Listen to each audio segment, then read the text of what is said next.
Assalamualaikum warahmatullahi wabarakatuh. Innal hamdalillah nahmaduhu nasta'inuhu nastaghfiruh wa na'udzu billahi min shururi anfusina min sayyiati a'malina may yahdihillahu fala mudilla lahu wa may yudlilhu fala hadiya lahu. Asyhadu an la ilaha illallah wahdahu la syarika lahu wa asyhadu anna sayyidana wa nabiyyana Muhammadan abduhu wa rasuluh.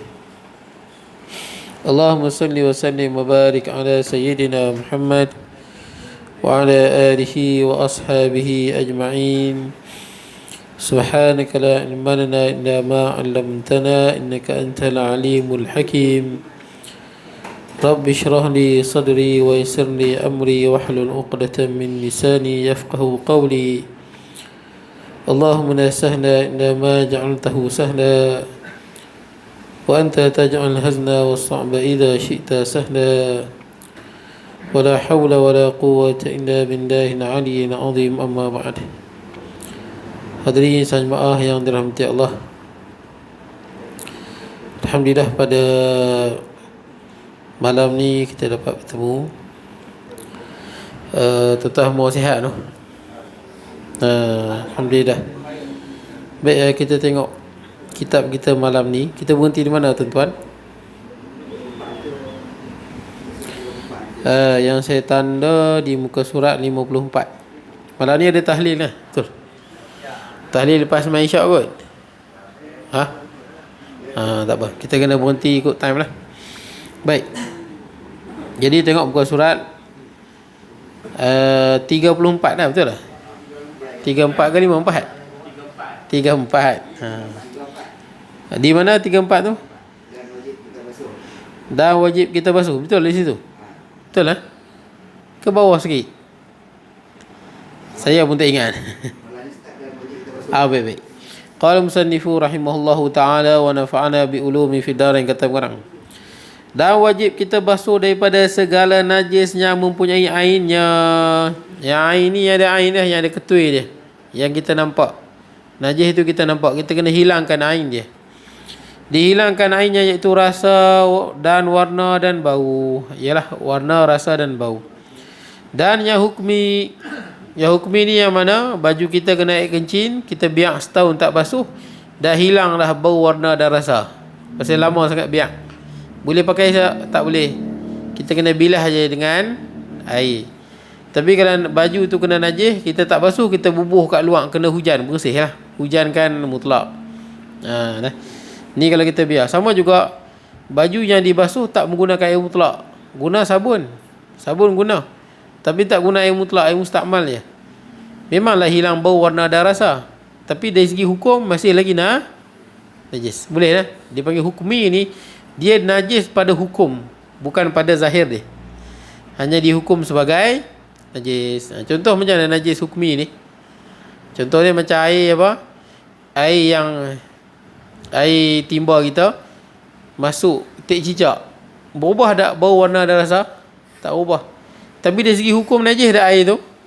Najis pasal tak cukup 2 kolah. Faham tak? Dari segi hukum dia najis, tak boleh guna.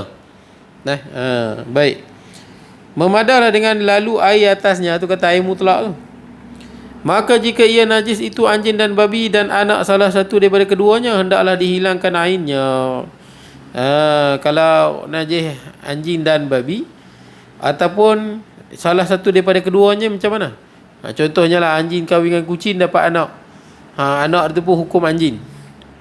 Babi mengawan dengan kambing, dapat anak.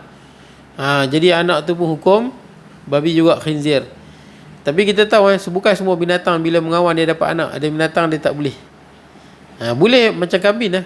Kambing biri-biri, kambing kampung, boleh, dia boleh mengawan, tapi dia takkan dapat anak.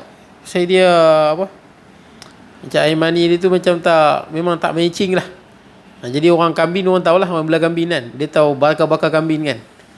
Bukan semua bakar kambing tu dia boleh mengawan, tapi dia tidak akan dapat anak.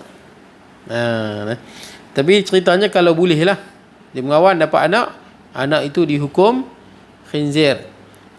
Baik. Katakanlah kalau ada manusia yang berjimak dengan khinzir, dapat anak, dikira apa? Hukum apa? Khinzir. Salah satu daripada keduanya. Nah. Baik, kemudian walaupun dia tak jadilah tuan-tuan. Ditaruh, hendak dihilangkan ainnya. Hilangkan dulu rupa najis itu, bau, warna dan rasa. Kemudian 6 kali lagi, jadi 7 kali ditaruh tanah pada salah satu daripada keduanya. Tetapi pada awalnya itulah aula. Contoh, kasut kita kena najis, tai anjing lah. Kita kena hilangkan dulu najis itu. Hilangkan dulu bau, warna dan rasa. Boleh? Lepas tu barulah kita basuh 7 kali, salah satu dengan air tanah. Boleh? Salah satu dengan air tanah. Dan air tanah ni asalkan warna tu macam tanah, kira air tanah lah. Kita tengok air sungai kan, bila dikeruh jadi warna tanah kan, ada kira air tanah tu. Kira air tanah. Kita tengok hujan jatuh kat lopak air. Lopak air tu warna tanah, air tanah lah tu. Bukan nanti tuan-tuan bancuh. Asalkan ada je lopak air, warna dia macam tanah, air tanah lah. Boleh no? Itu je. Satu dengan air tanah. Tapi kalau kita basuh 7 kali, yang ke-7 tu air tanah, wajib tambah yang ke-8. Boleh nah? Tapi sebaik-baik air tanah ni pada basuhan yang pertama. Pada basuhan yang pertama air tanah, yang lagi 6 dengan air mutlak. Dan melainkan najis kencing kanak-kanak yang belum lagi makan yang lain daripada susu, yang belum lagi sampai umur 2 tahun jika kanak-kanak dia lelaki. Ni kita panggil najis apa tuan-tuan? Budak-budak umur belum lagi 2 tahun, budak lelaki, minum susu mak je, kita panggil najis apa tuan-tuan? Mukhaffafah. Mana dia bayi mesti lelaki. Bayi perempuan tak boleh. Dan tuan-tuan yang ada anak lelaki, anak perempuan, tuan-tuan tahu. Biasanya kalau anak lelaki ni minum susu mak, memang air kencing dia tak bau. Kalau anak perempuan, walaupun dia minum susu mak je, air kencing dia bau. Kuat sikit bau dia. Banding dengan bayi lelaki. Jadi bayi lelaki yang belum capai 2 tahun minum susu mak saja, maka dia panggil najis apa? Mukhaffafah. Jadi cara dia macam mana? Cara dia, dipercikkan air hingga mengalir. Air perciknya sucilah ia. Percikkan air saja. Contoh, atas lantai tu ada air kencing anak kita lah, yang umur 2 tahun, minum susu isteri kita je, tak makan apa lagi. Kita hanya percikkan air atas dia je. Bila mengalir je, kira bersih. Cukup. Tak perlu bagi hilang bau, warna dan rasa. Percikkan air atas dia cukup. Percikkan air, bercampur air tu, dia mengalir, kira bersih, hilang, okey. Itu saja. Kalau air kencing yang biasa, kita kena hilang dulu. Betul tak? Hilangkan dulu, lap. Lepas tu kita kena basuh sehingga hilang bau, warna dan rasa. Kenapa najis mukhaffafah tak perlu bagi hilang bau, warna dan rasa?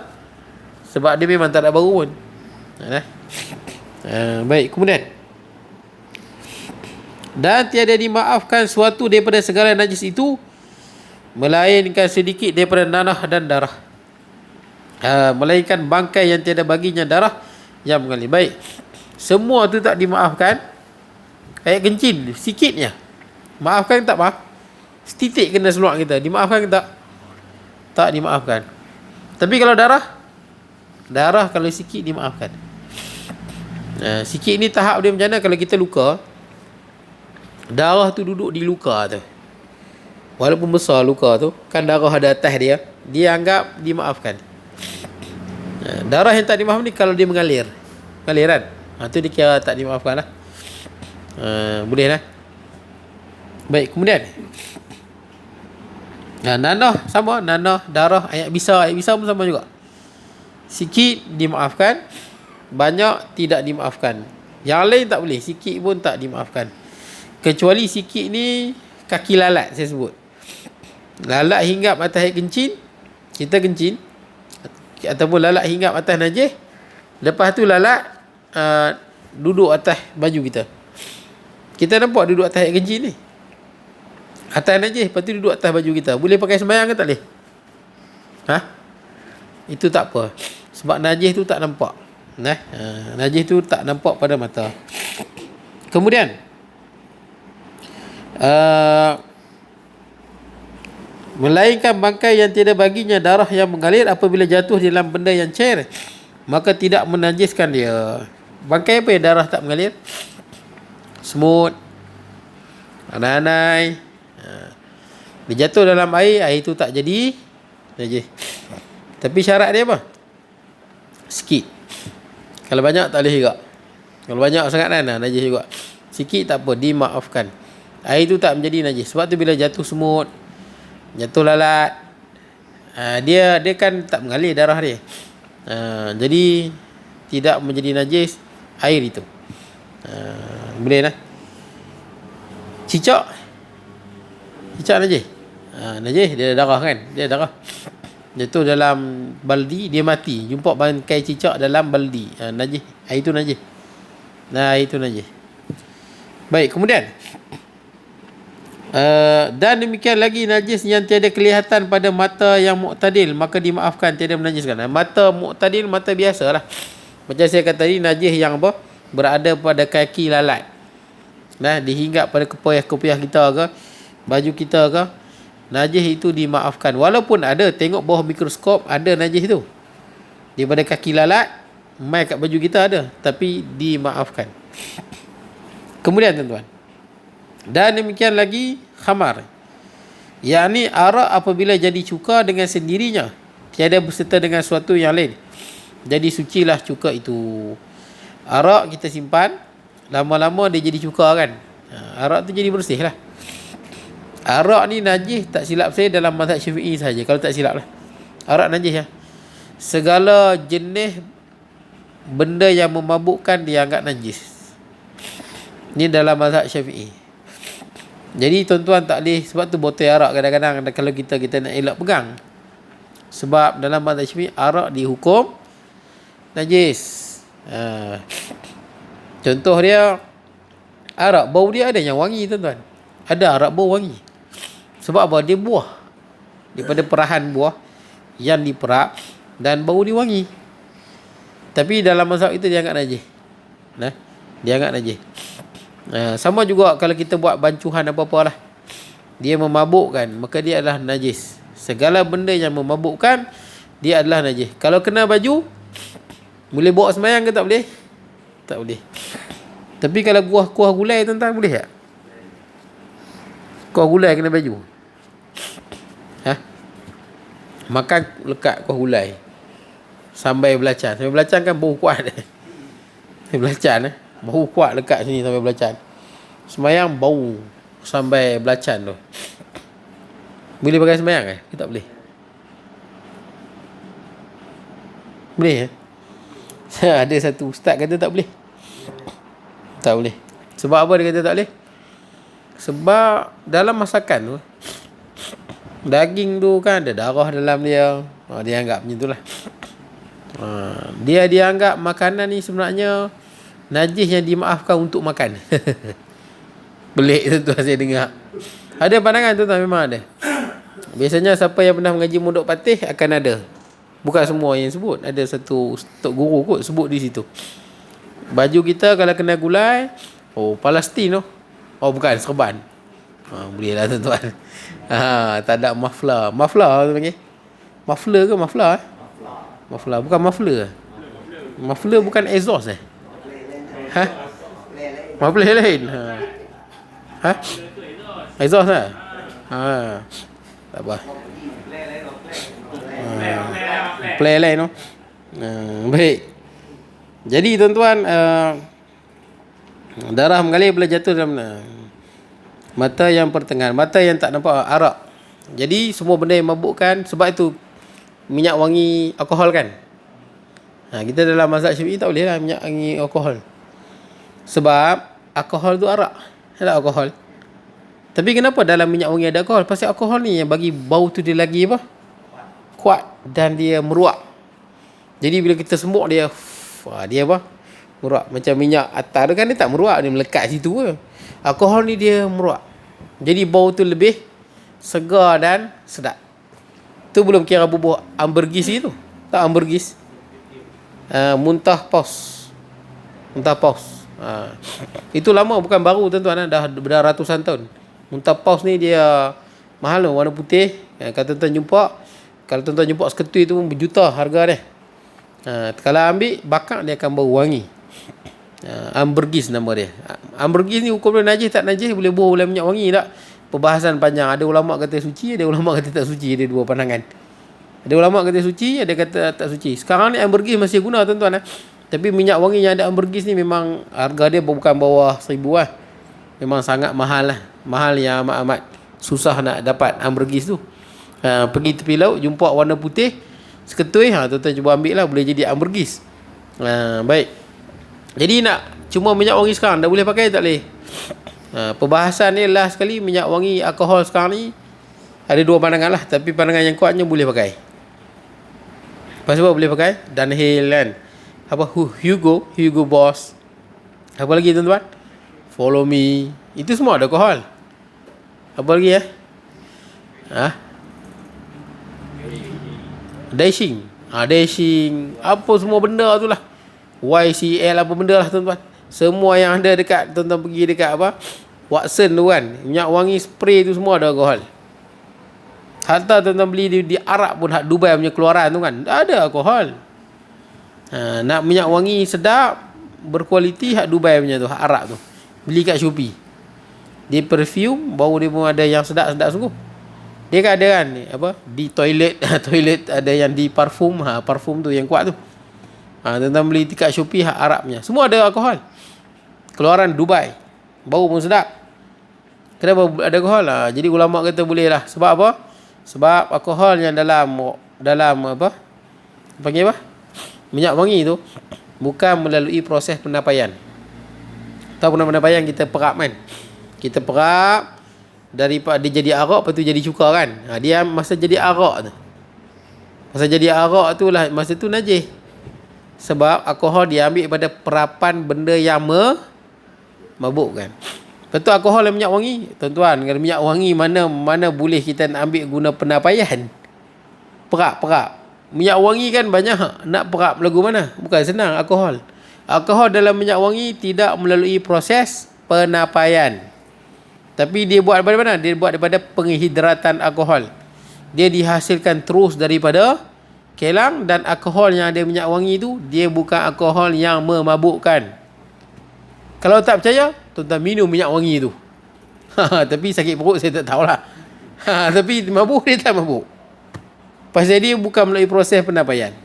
Tapi sakit perut boleh jadilah, sebab dia bukan untuk diminum benda tu. Baik.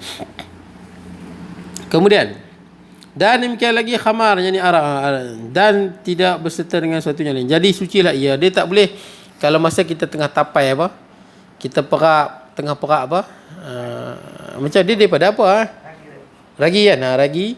Kemudian dia jadi arak, lepas tu boleh jadi cuka kan. Masa dia tengah perap tu, kita lempak benda dalam tu, batu ke kayu ke. Batu tu dia akan jadi najis. Bila dia berubah menjadi cuka pun menjadi najis. Yang dimaafkan ni bekas yang digunakan tu saja dimaafkan. Boleh lah. Kita ada bekas yang kita buah ragi. Bekas tu bila masa dia jadi arak, bekas tu jadi najis lah, dinding tu kan, dinding bekas tu. Kemudian bila jadi cuka, bersihlah dia, termasuklah dinding bekas tu. Tapi kalau kita lempak benda lain dalam tu, itu kata sebut benda lain tu, masa kita tengah proses penapaian tu, kita lempak sebelum jadi cuka, kita buah batu ke buah kayu dalam tu, maka batu dan kayu tu akan menjadi najis. Jadi bila dia berubah menjadi cuka tu juga menjadi najis, kerana ada benda yang ketiga tadi tu. Yang dimaafkan hanyalah penutup dia dan dinding bekas tu. Tuan-tuan boleh tengok perbahasan dalam Furu'ul Masail. Panjang perbahasan dia. Tak apa tuan-tuan. Dan melainkan kulit bangkai, apabila tersamak jadi masak sekira-kira tiada kembali busuk apabila direndam dalam air, sucilah ia. Dan jika kulit binatang yang tiada dimakan sekalipun. Kulit tuan-tuan, kulit memang suci. Sekalipun kulit binatang yang tidak dimakan, suci-sucinya. Contohnya binatang tak dimakan apa? Buaya boleh, bewak, rimau. Imam mai ni pakai muffler kan, pakai kulit ular sawah, boleh tak? Palestin boleh. Bila kulit tu memang untuk dimanfaatkan. Yang tak boleh kulit anjing dan babi saja. Selain pada tu semua boleh. Kita jumpa buaya mati kan, boleh kita ambil kulit dia tu. Tapi bukan senang lah tuan-tuan. Tuan-tuan nak samak kulit buaya tu. Sebab tu ada apa, jenama beg yang mahal tu, apa nama tu, dia guna kulit buaya. Jenama apa? Krokodil nama krokodil, bukan buaya kot. Camel ke? Saya tengok ada. Jadi yang kulit buaya tu depa ternak di Langkawi. Ada tengok majalah 3. Bukan buaya dah besar tuan-tuan. Buaya bapak-bapak tu buat beg lagu mana? Buat rebah belakang orang boleh lah tuan-tuan. Dia buaya yang anak darah. Dia ada saiz kecil je. Buaya tu masih lagi halus, dia punya kulit tu lembut. Buaya tu. Buaya yang makan orang tu tak boleh buat kulit dah tuan-tuan. Tak boleh dah. Ni buaya yang dia masih lagi muda remaja. Dia pakai sembelih tu. Sembelih dia buat kulit, buat beg. Beg tu lah mahal. Tuan-tuan boleh ambil. Kulit bewak boleh. Tapi kenapa kita tak buat kulit bewak tuan-tuan? Sebab nak samak bukan senang, susah. Kelang buat Angit. Oh, iya ke? Busuk tu. Boleh. Termasuklah bulu bulu binatang. Tuan-tuan ingat lu kopiah apa? Kopiah Raihan tu kan? Yang ada macam apa? Atas tu. Dia daripada bulu kambing original. Kambing biri-biri. Daripada bulu kambing depa mesin. Lepas tu depa buat. Boleh tak? Boleh. Tak masalah. Sebab dalam Quran memang sebut bulu-bulu binatang ni untuk kegunaan kita. Malah kambing tu bila kita cukur dia nanti tumbuh balik. Nanti dia cukur balik. Yang tak boleh apa? Kalau kita ambil sebelum dia apa?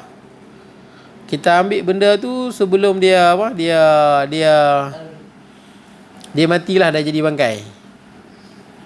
Takut jadi bangkai. Yang tak boleh apa? Yang ada ulama sebut macam tanduk. Kalau dia mati kena langgak lori kan, tanduk tu tak bersih lah. Pasti pada bangkai. Kalau dia mati kena sembelih tak apa. Sebab tanduk kan termasuk dalam tulang. Boleh kulit lain, kulit dengan bulu lain. Dia dalam Quran sebut aswafiha wa aubariha asasan lakum wa mata'an lakum. Tapi kalau tanduk, kalau tulang, binamsilah binatang yang bersih dan dia mati di sembelih. Dia lah. Macam tanduk rusa. Kan dia buang tanduk dia apabila tua kan dia tak naik balik. Yang tu kena naik tak? Yang tu boleh. Kalau masa dia hidup dia buang boleh. Jangan masa dia mati jadi bangkai. Masa hidup tak apa. Sama juga dengan kasturi. Kasturi tu kita ambil masa dia apa? Dia hidup. Kasturi kijang kan. Dia asal darah kijang tu. Kita ambil masa dia hidup, okey, tak ada masalah. Ataupun kita ambil ketika mana dia mati di sembelih. Ataupun mati ditembak. Tembak pun boleh lah sebab dia tajam kan. Jangan kita jumpa bangkai dia, kita ambil dia anggap bangkai. Boleh lah. Sama kat tanduk tu.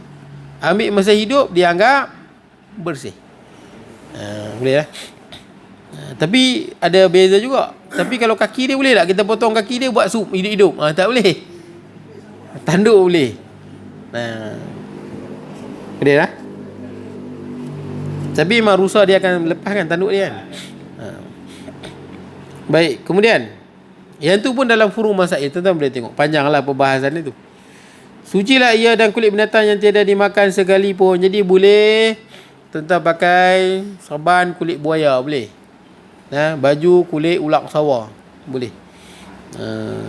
Baik, habis tuan-tuan. Kita tengok tajuk baru. Fasal. Ini satu fasal. Wajib atas suami atau ibu dan bapanya mengajak isterinya dan akan anaknya hukum haid dan nifas dan wiladah dan istihadah. Payah tu. Bukan semua orang tahu hukum haid. Ini kewajipan suami. Kalau suami tak ajak isteri boleh dakwa di mahkamah Allah nanti. Kena tahu about hukum haid. Kalau dia belum lagi ada suami, maka ayah dia lah wali dia. Tak ada ayah dia, tok wan dia lah, adik-beradik dia ke. pak saudara dia kan, tengok siapa yang menjadi wali ketika itu. Wajib atas suami atau ibunya dan bapanya mengajar isterinya. Suami wajib ajar isterinya. Isteri tak tahu bab haid, suami pun tak tahu, suami akan didakwa di hadapan Allah. Itu suami, isteri boleh lepas. Sebab itu kewajipan suami. Tapi kalau suami dah ajar, isteri yang buat tak tahu, itu salah isteri lah. Dan akan anaknya, ini ibu dan bapa, hukum haid kena ajar lah. Haid ni kita tahu perempuan cukup tempoh dia akan haid. Kita mengaji sains apabila dinding rahim itu dia dah bersedia untuk disenyewakan oleh sperma lah. Tapi bila belum kahwin, sperma tak masuk lagi, maka dinding tu akan runtuh kan, maka jadilah haid. Itulah kitaran hidup perempuan. Sebab tu bila dia tengah mengandung, dia tak ada haid. Nah, sebab apa? Segala nutrisi tu pergi kepada bayi tu. Baik, kemudian dia ada darah nifas. Nifas ni apa? Lepas orang perempuan bersalin, keluar darah kan, boleh jadi 30 hari, 40 hari, tapi paling banyak 60 hari lah. Dan wiladah ni apa? Wiladah apa? Bersalin. Bersalin. Keluar anak. Termasuk juga gugur. Termasuk jalan wiladah. Dan istihadah. Istihadah apa? Darah penyakit. Darah penyakit ni darah main mana pula? Darah contohnya kalau dia luka, rahim dia luka, darah duk keluar. Itu darah penyakit. Ataupun ada kanser pangkal rahim. Jadi darah duk keluar. Itu bukan haid, dia wajib sembahyang. Itu dia anggap darah kerana sakit yang ada. Itu bagi darah penyakit. Darah penyakit wajib sembahyang lah. Baik, kemudian bermula erti haid itu darah yang keluar daripada perempuan yang sampai umurnya 9 tahun atau lebih. Kalau dia Arab tuan-tuan, Arab ni 9 tahun dia dah besar saiz dia. Sebab dia makan, kalau dulu lagi lah dia tak makan macam kita tuan-tuan. Kita banyak makan processed food. Jadi tak apa nak power lah badan kita ni, tak apa nak segar. Jadi mereka banyak makan raw food. Memang real food lah. Contohnya apa? Telur tak ada lah buah mayonis, buah gula, garam semua masuk lah air fryer. Itu dah jadi tak bagus lah. Tapi yang tu yang sedap pun. Tak ada, itu yang sedap. Tapi yang bagusnya apa? Yang bagusnya raw food. Raw food tu bagus.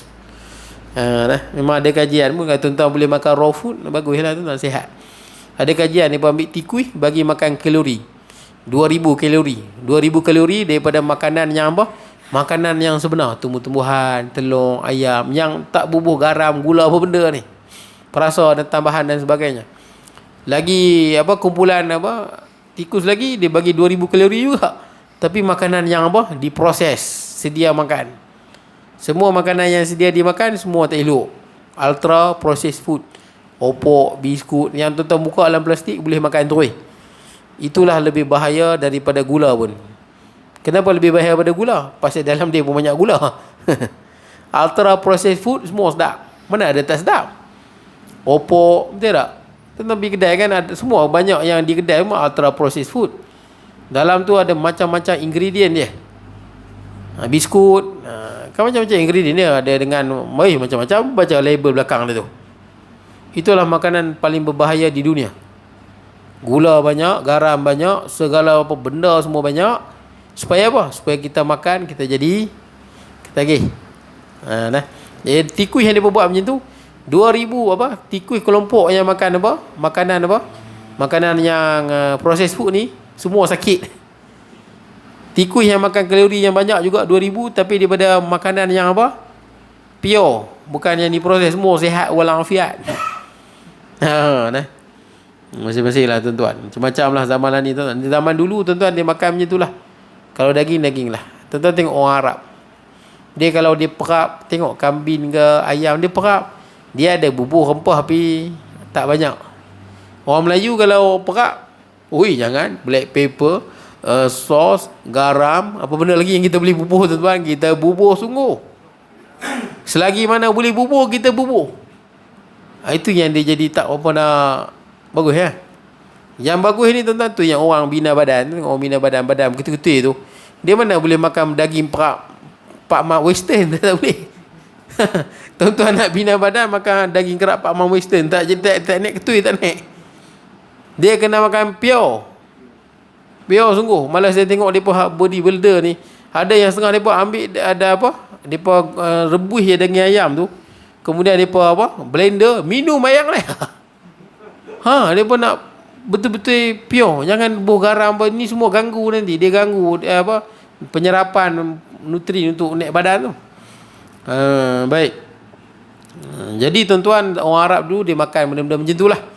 Itu yang 9 tahun dia dah haid. Awal dah haid. Kita kalau di Malaysia ni biasa 12, 13, biasanya itulah 14, ujung-ujung lah tuan-tuan. Banyaknya dalam 12, 13 lah. Baik, kemudian tapi kita lah ni hantar kat sekolah, cikgu ngajak, ustazah mengajak lah. Itu bagus hantar sekolah-sekolah, bagi budak-budak tahu bab-bab hukum hakam ni. Baik.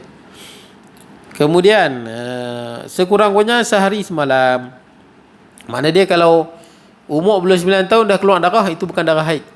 Boleh jadi darah penyakit dan selainnya. Darah haid ni darah bulanan. Dia memang tiap-tiap bulan dia datang. Itu darah disebabkan benda lain lah. Baik, sekurang-kurangnya sehari semalam dan sebanyak-banyaknya 15 hari. Haid sekurang-kurangnya sehari semalam. Dan sebanyak-banyaknya adalah 15 hari. Kalau lebih dia darah penyakit. Dan ghalibnya kebiasaan lah 5 atau 6 atau 7 hari, maka dinamakan darah haid. Itu biasanya 5 ke 7 hari lah, standard mana-mana orang perempuan. Cuma kadang-kadang ni dia boleh berhenti saat, nanti dia main balik, betul tak? Dia tak stabil, itu kerana hormon lah. Kalau dalam masa 15 hari itu, kita anggap dia haid lah. Tapi kalau orang perempuan ni, dia rasa darah dia dah berhenti dah, suruh dia mandi, semayang, tiba-tiba keluar pula darah, tak payah semayang. Boleh lah. Takut bukan pasal apa, duduk fikir mungkin darah tak keluar dah kot, mungkin darah keluar lagi, rupanya tak keluar dah. Dah 3-4 hari tak semayang. Kan nak kena qada balik kan satu hari. Jadi kalau agak-agak dah bersih, dah tak ada dah, ada ulama kata bubuh kapas cek ada darah lagi tak? Dah tak ada dah, boleh semayang lah. Bubuh kapas sikit tengok ada lagi tak kesan-kesan darah, tak ada, boleh lah.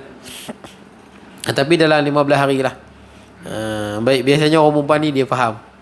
Orang perempuan yang tahu diri dia, bila tempohnya dia tahu. Kecuali bila ada gangguan hormon, dia jadi apa, haid tak menentu. Itu kena jumpa doktor lah. Doktor jelaskan lah macam mana. Ni antara bab yang susah haid ni, yang kita dengar macam senang kan, sebenarnya susah. Antara bab fiqh yang paling susah lah bab haid. Sebab dia ada satu golongan dia panggil mutahayyirah. Orang perempuan yang dia tak tahu ni darah haid ke bukan darah haid, dia jadi pening lah. Ni darah penyakit ke darah apa, dia tak tahu apa langsung lepas dia darah dia. Itu perbahasan dia memang agak sukar, panjanglah perbahasan ni. Tapi alhamdulillah lah tuan-tuan, kebanyakan orang perempuan, majoriti orang perempuan, dia tahu haid dia bila. Cuma kadang-kadang je haid dia sat berhenti, tiba-tiba mai balik. Itu dia nak ujung-ujung nak habis tu, dia jadi sat mai. Hak yang tu yang jadi selalu. Tapi poin yang penting bab haid ni, ingat pada isteri, kalau dia haid waktu zuhur, dia tak sembahyang zuhur lagi, nanti bila dah suci pada haid, dia wajib qada zuhur tu.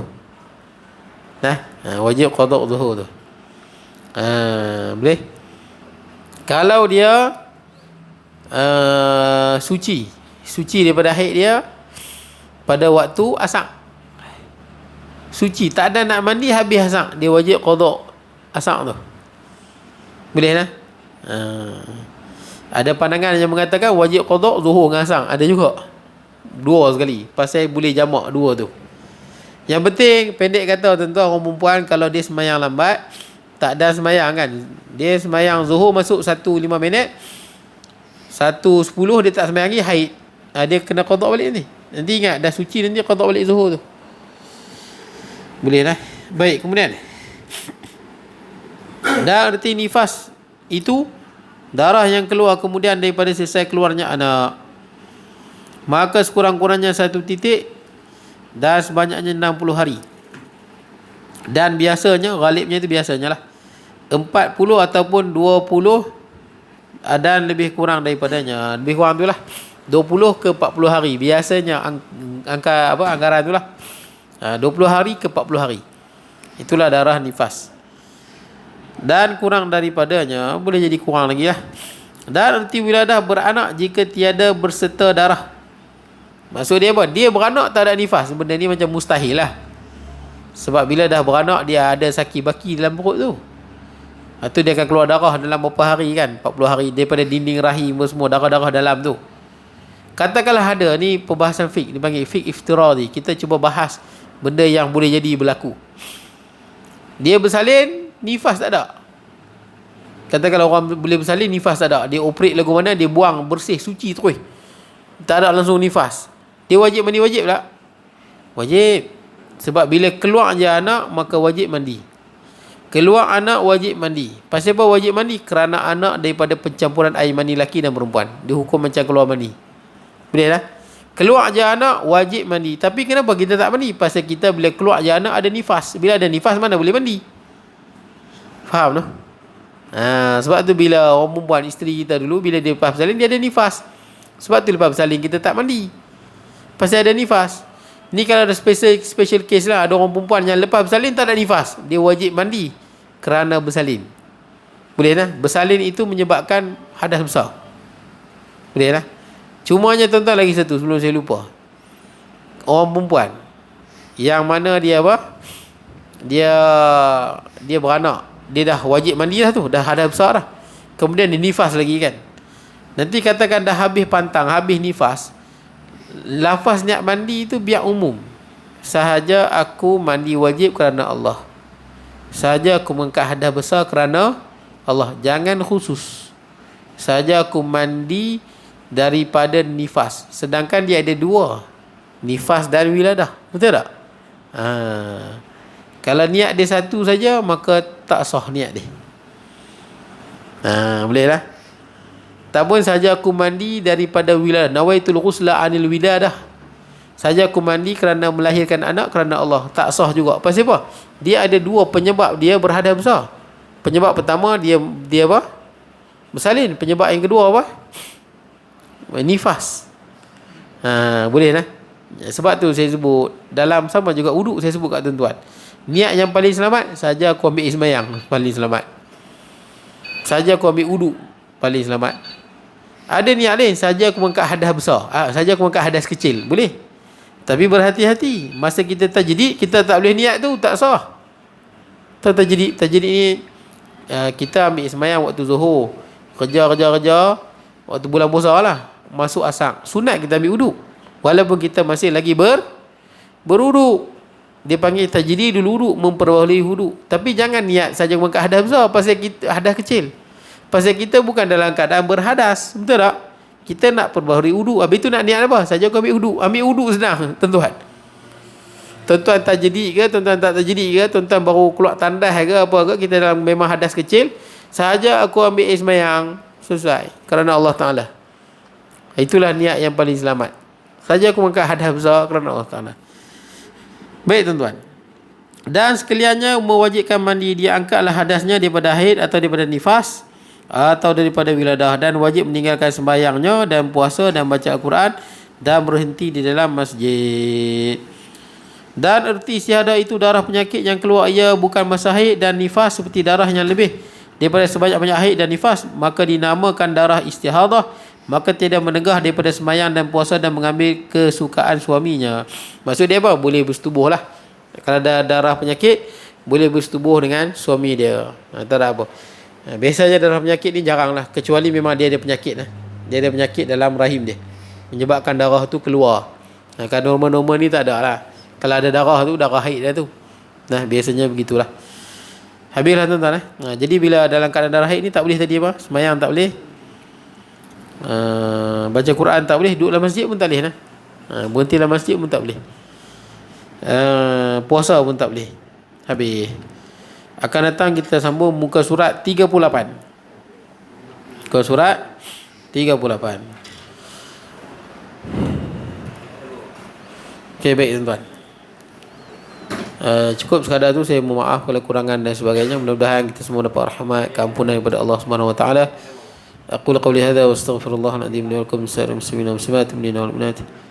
Bismillahirrahmanirrahim. Allahumma ja'al jam'ana hadza jam'an ma tafarraqna ba'd tafarraqa ma'suma la taj'al min syaqiyya wa la mahmula matula.